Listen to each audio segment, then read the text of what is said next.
Hello, my friends. I'm finishing this book. I'm almost done. Adam Kara, Spiritual Wisdom from the Celtic World by John O'Donoghue.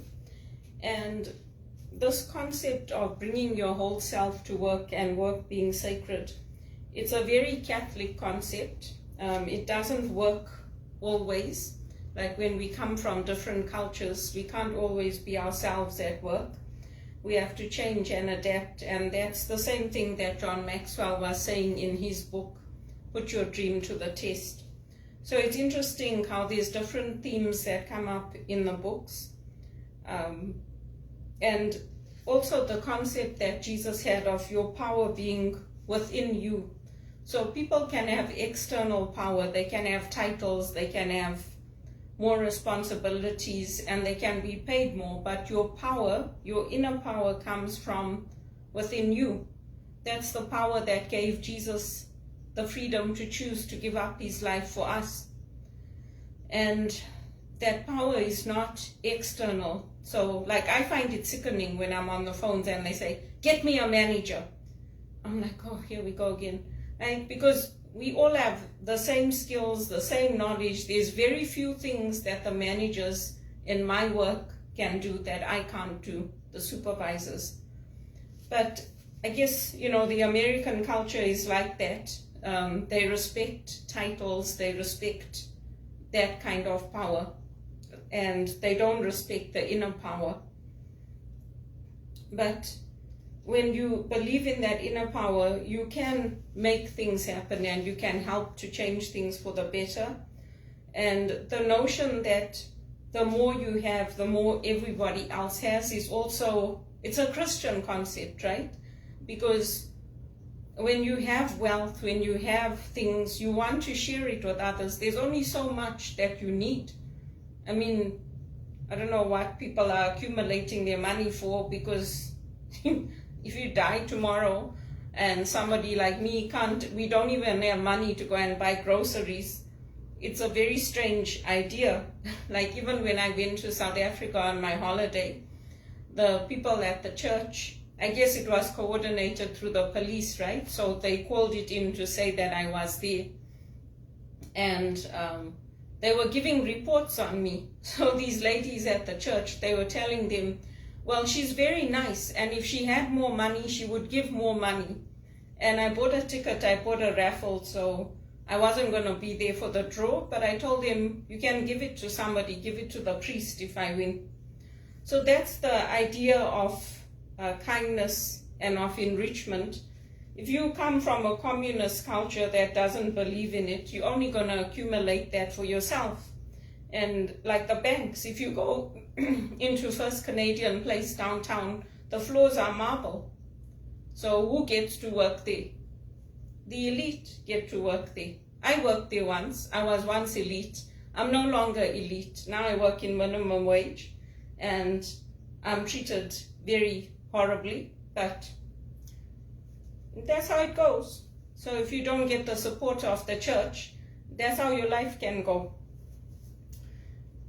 And this idea of what is precious to us, your interiority is the ground from which nobody can distance, exclude, or exile you. This is your treasure.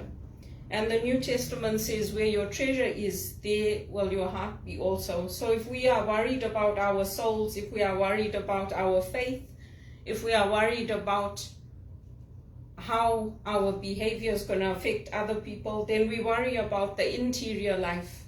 We don't just worry about the exterior life and the titles we have and the titles that we get from our education. We don't worry about those things too much. It's good to have them. We earn them, we work for them.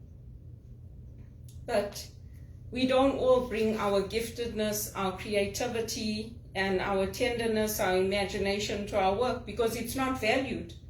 In the role I do, it's not valued. So some of us have to leave those gifts, and that's why when we talk about a wasted life, that's what we mean, because we're not using the gifts that have been given to us.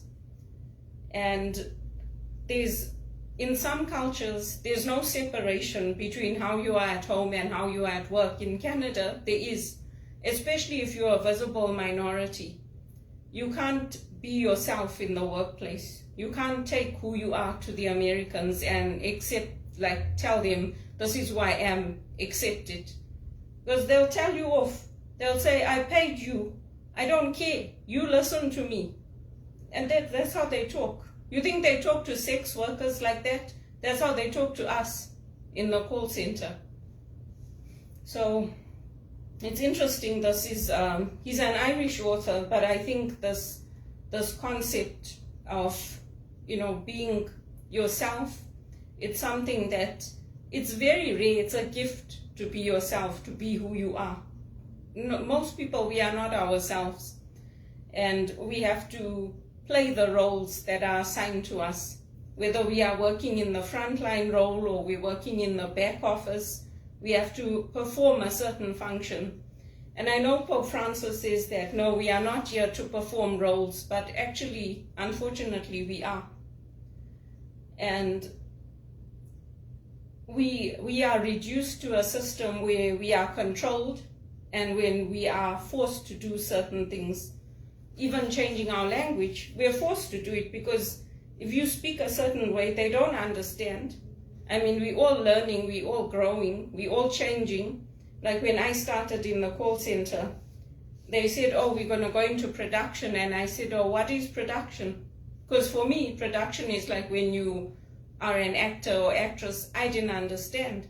And they said, that means you go onto the floor and you actually start taking the calls and doing the work. So I was like, okay. So there's terminology you have to learn in every job, in every role. And like for me as a spiritual director, I don't get to use the language that I've been trained to use. So if you don't use it, you forget. So that's why I try to do my online stuff now, because at least it helps me to stay connected with it in some way. And I try to get involved in the church. And often you'll find that when we lose our jobs, when we lose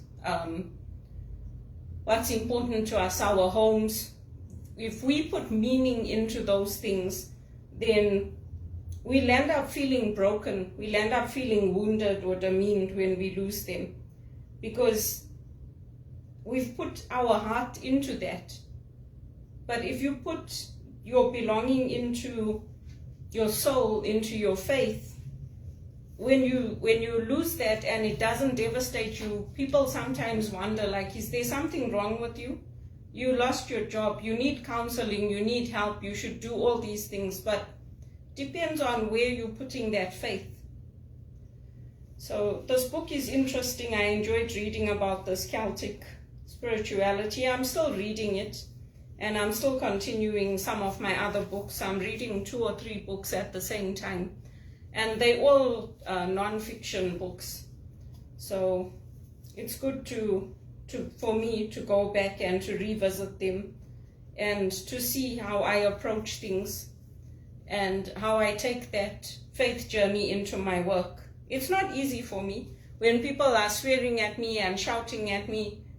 I mean, I've been raised that you tell them, hey, stop.